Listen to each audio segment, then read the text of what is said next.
Trump jabbed first, and now world hits back in trade fight. Washington, AP. The United States attacked first, imposing tariffs on steel and aluminum from around the globe and threatening to hit tens of billions of dollars in Chinese products. Now, the world is punching back. Ad choice advertising and red invented by Teads. The European Union is set Friday to slap tariffs on $3.4 billion in American products, from whiskey and motorcycles to peanuts and cranberries. India and Turkey have already targeted U.S. products, ranging from rice to autos to sunscreen. And the highest stakes fight still looms. In 2 weeks, the United States is to start taxing $34 billion in Chinese goods. Beijing has vowed to immediately retaliate with its own tariffs on U.S. soybeans and other farm products in a direct shot at President Donald Trump's supporters in America's heartland.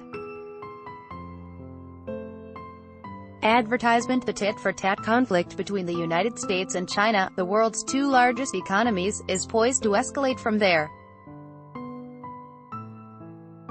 The rhetoric is already intensifying. We oppose the act of extreme pressure and blackmail by swinging the big stick of trade protectionism, a spokesman for China's Commerce Ministry said Thursday. U.S. is abusing the tariff methods and starting trade wars all around the world. Cecilia Malmstrom, the EU's trade commissioner, acknowledged that the EU had targeted some iconic American imports for tariffs, like Harley-Davidson motorcycles and bourbon, to make noise and put pressure on U.S. leaders. John Murphy, a senior vice president at the U.S. Chamber of Commerce, estimates that $75 billion in U.S. products will be subject to new foreign tariffs by the end of the first week of July.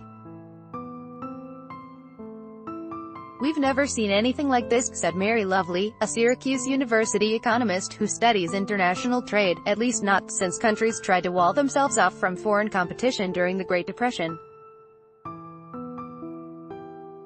Those personally in the line of fire are among the most concerned. "It will be a disaster," said Nagesh Balazu, who owns the Salt Whiskey Bar and Dining Room in London and expects the European Union's tariffs to add nearly $7 to the price of a bottle of Jack Daniel's, which is imported from Tennessee. "It's going to hit customers, that's for sure. They'll take it, we'll have to wait and see." Advertisement. As painful as the brewing trade war could prove, many have seen it coming. Trump ran for the presidency on a vow to topple 7 decades of American policy that had favored ever freer trade among nations. He charged that a succession of poorly negotiated accords, including the North American Free Trade Agreement and the pact that admitted China into the World Trade Organization, put American manufacturers at an unfair disadvantage and destroyed millions of U.S. factory jobs. He pledged to impose tariffs on imports from countries that Trump said had exploited the United States. Late last month, Trump proceeded to infuriate U.S. allies, from the EU to Canada and Mexico, by imposing tariffs of 25% on imported steel and 10% on aluminum. The president justified the move by saying imported metals threatened America's national security, a dubious justification that countries have used rarely because it can be so easily abused. And he is threatening to impose another national security-based tariff on imports of cars, trucks and auto parts. Trump has also started a trade fight with China over Beijing's sharp-elbowed efforts to overtake U.S. technological dominance. China's tactics range from forcing American companies to hand over technology in exchange for access to the Chinese market to outright cyber theft. The White House last week announced plans to slap 25% tariffs on 1,100 Chinese goods, worth $50 billion in imports. Trump would start July 6 by taxing $34 billion worth of products and later add tariffs on an additional $16 billion in goods. advertisement, the Chinese have said they will respond in kind. Trump said he would then retaliate against any counterpunch from Beijing by targeting an additional $200 billion in Chinese products, and then yet another $200 billion if China refused to back down. All told, the $450 billion in potential tariffs would cover nearly 90% of goods China sends to the United States. The tariffs and threats have begun to take a toll. Steel and aluminum prices, for example, have shot up and supplies have become scarce. Steel pricing is usually relatively stable, said Al Rheinecker, CEO of American Piping Products in Chesterfield, Missouri, which distributes steel pipe to numerous industries.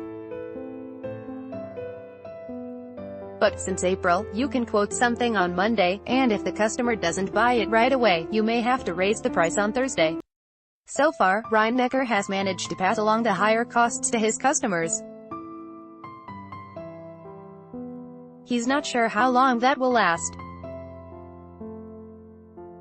The Commerce Department is allowing companies to request exemptions from the steel and aluminum tariffs, if they can show that the metals they need aren't available from Americans' producers.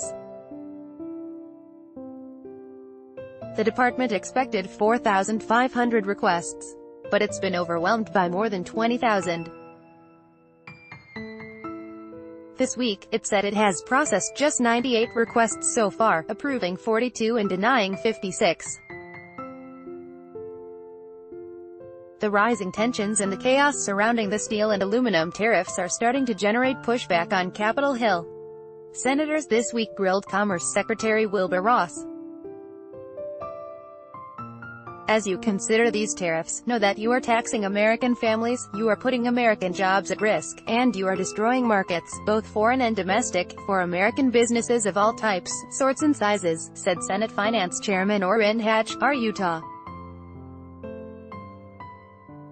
Economists and trade analysts worry that there may be no way out of an all-out trade war between the United States and its most vital trading partners. The president has been so belligerent that it becomes almost impossible for democratically elected leaders, or even a non-democratic leader like Chinese President Xi Jinping, to appear to kowtow and give in, said Philip Levy, senior fellow at the Chicago Council on Global Affairs and a former White House trade advisor. The president has made it very hard for other countries to give him what he wants, AP writer Robert Stevens in London contributed to this report, Follow Paul Wiseman on Twitter at https://twitter.com/Paul Wiseman. By Taboola. Sponsored links, promoted links. You may like Vikings, free online game. Play this for 1 minute and see why everyone is addicted. Vikings. Free online game Undofar.